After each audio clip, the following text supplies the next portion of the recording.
Okay? Where do we even start with this one, Coach? About 12 weeks ago. Okay, fair enough. 3 fumbles in the last 6 minutes. You've played some pretty interesting games with Iowa State over the years. Can you give us a sense for where this one stacks up, and what can you make of the last 6 minutes of this football game? Well, as it relates to the turnovers, I can't. I think our defense was competitive. I don't know that all of those were turnovers that we created necessarily, but and Iowa State is a very disciplined football team that normally is not going to do that. But nevertheless, it happened. So, maybe we're getting, a break or two here that maybe we hadn't gotten on some other things that happened in the course of the ball game of the year. But I was awfully proud of all of our young guys, for the obvious reason, just hanging in there, not giving up, keep rowing the boat, and played hard, and we got turnovers. It's what we talked about in halftime. We'd have to have some turnovers, and we were able to, get those, fortunately, and also, for the most part, I think with the exception of one, take advantage of the opportunities provided by the turnovers. So, yeah. Coach, you was talking about Will Geary. You made some huge plays late in the fourth quarter. Is that the best you've seen him recently? Well, I'll have to watch the tape again or not again, but I'll have to watch it to make that determination. But Will is a very consistent player in the program, very consistent young man, and he's played hard and well virtually every game that we've played. He certainly hasn't been issues for us on defense. But you go back to a week ago. I mean, we got a turnover in the ball game. He created. He stripped the ball. He got on it and recovered it. And he's always trying to do those little things to help his team make himself better. But plays well every snap. Coach, what was the difference between giving up 28 points the second quarter and pitching a shutout second half? Well, it's a combination, once again, of field position created by special teams and the offense being able to move the football. That's a part of it. And they don't have their hands on the ball quite as much.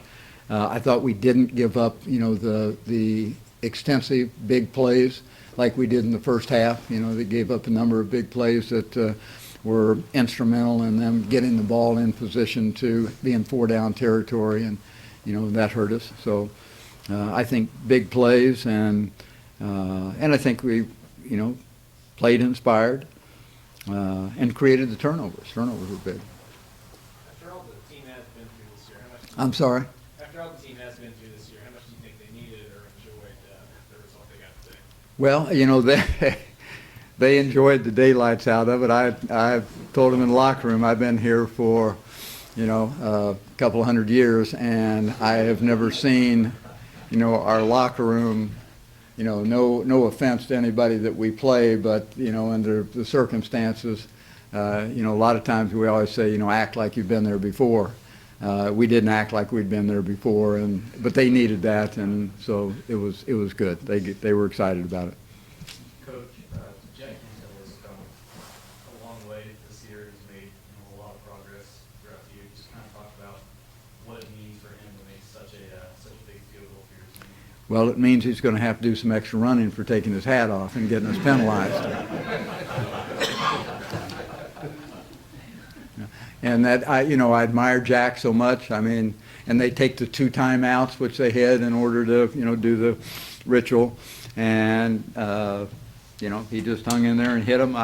And you think about Jack's situation, and last year having got off to a reasonably rough start, being replaced, and Matt came in and hit the ball so well the rest of the season. Started this season, but Jack stayed in there all the time and was a team player all the time. And so I'm grateful for him and awfully happy for him. Did you or any of the other coaches have anything to say to him right before he went out to take that game? No, not really. I mean, Sean jokes with him to, make sure he's relaxed enough.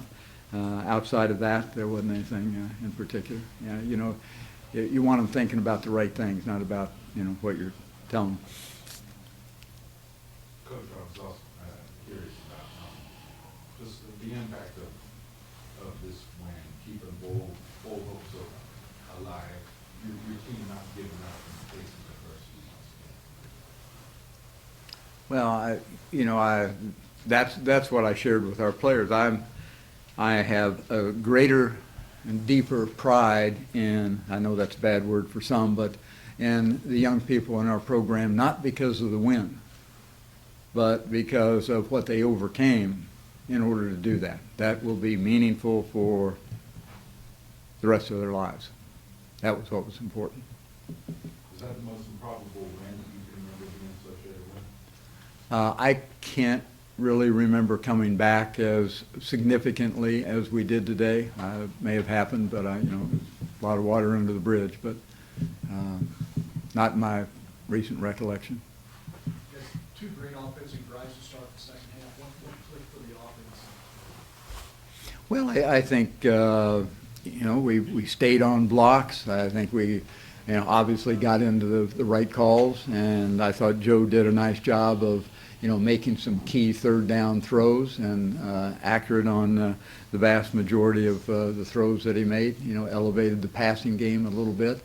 And but I think, staying on blocks probably as much as anything and getting ourselves into, to good checks. Coach, what was your assessment today of Kendall Adams when he got his start there and playing at safety? Seemingly did okay. I have to watch some tape, but as I said, I don't think that of the big plays that they did get, I don't know. There may have been one that I recall that Kendall had an impact on, but outside of that, I thought he did well. I mean, I don't even know who's back there anymore, to be honest with you.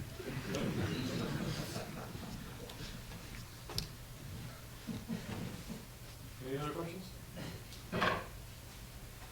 All right. Okay. Thank you all. Thanks, Coach.